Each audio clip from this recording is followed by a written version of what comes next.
Animusic, the animated videos of robotic musicians playing and dancing to songs. From the outside it may seem very simple, just find a song and make something that looks like an instrument play it. But in this video I will show that it is far more complicated in terms of both the music and the animation. The fundamental essence of every Animusic song is that each instrument has a place. No one takes over the song, no one is crowded out, and everyone complements everyone else. And the biggest creative choice is which instruments play at any given time. Each instrument has to be introduced to the song, ideally when nothing more important is happening. This means changing the fundamental structure of each song.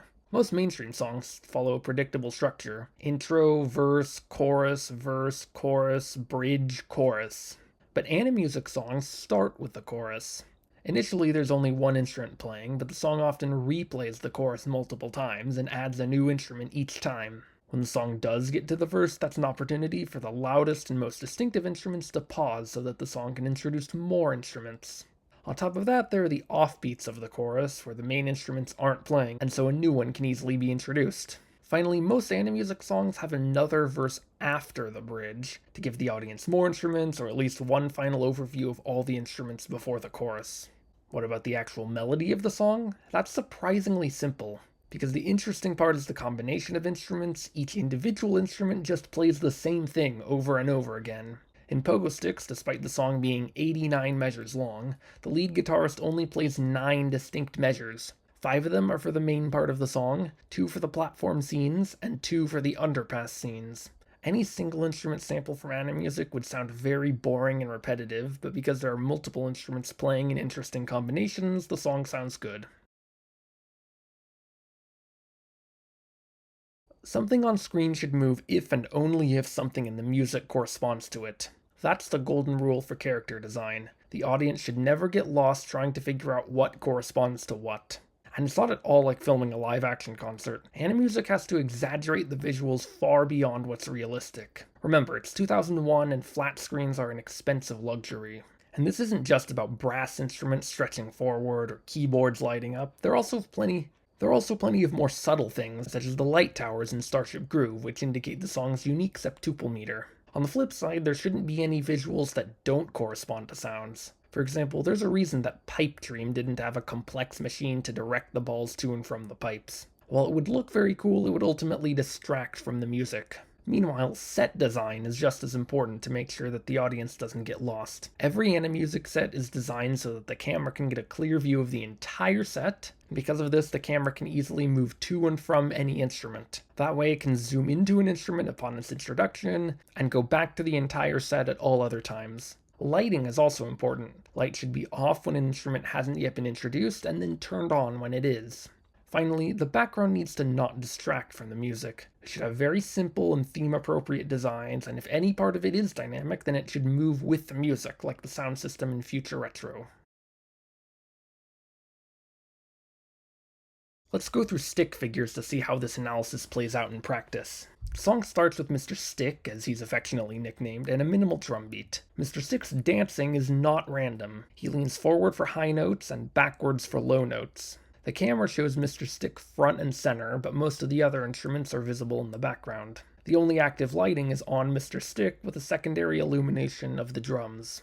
In measure 5, the drums start playing. The camera cuts to show the drums close up, and the light over the drums turns on. In measure 9, the trumpets start. The camera shows them up close, but importantly, we already knew where they were in the previous shot. In measure 17, the laser starts. This whole time, the 3 instruments play the same 4-measure motif over and over again, with only slight variations. In measure 25, we finally get to the first verse, where the ukulele starts playing. To ensure that we can hear it, the trumpets and laser turn off for the next 8 measures. Similar to Mr. Stick, the ukulele leans to our right for low notes and to our left for high notes. In measure 34, the pan flute is introduced. It specifically waits until the offbeat, when the laser has a long note, so that we aren't distracted by the laser. Likewise, we see the light turn on and visible smoke emitted from the flute for low-resolution viewers. In measure 41, the marimba starts playing. The laser does not stop playing, which makes the marimba hard to hear, but the camera remains focused on the marimba along with the pan flute so that we can clearly see it. In measure 57, the cello starts playing. Nothing else stops playing, but luckily the cello's tune doesn't line up with any other instrument's tune, so it's easy to hear. And again, while we could see the cello from the start, this was the first time the camera and lighting focused on it. The bridge starts in measure 73. There's a highly visible and audible gong, and the lights dim and change colors so that the only things illuminated are the cello and violins.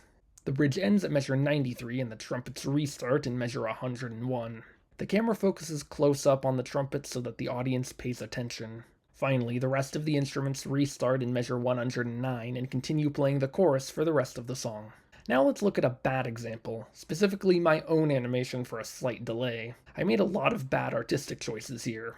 By far the biggest mistake I made was putting everything in an enclosed space where you couldn't see the entire set at once and you couldn't easily move the camera between instruments. This necessitated a lot of cutting between camera angles that was very hard to follow.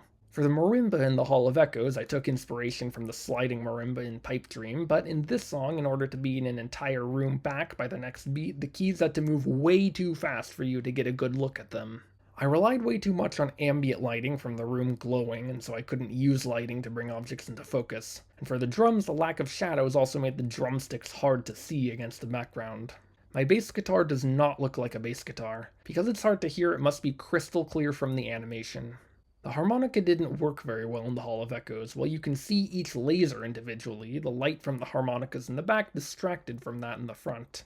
While I made many other mistakes, I do have some complaints about the music. For example, the bass guitar and drums start at the exact same time, and the lead guitar plays for 32 measures with no repetition, both of which are rare for Animusic songs.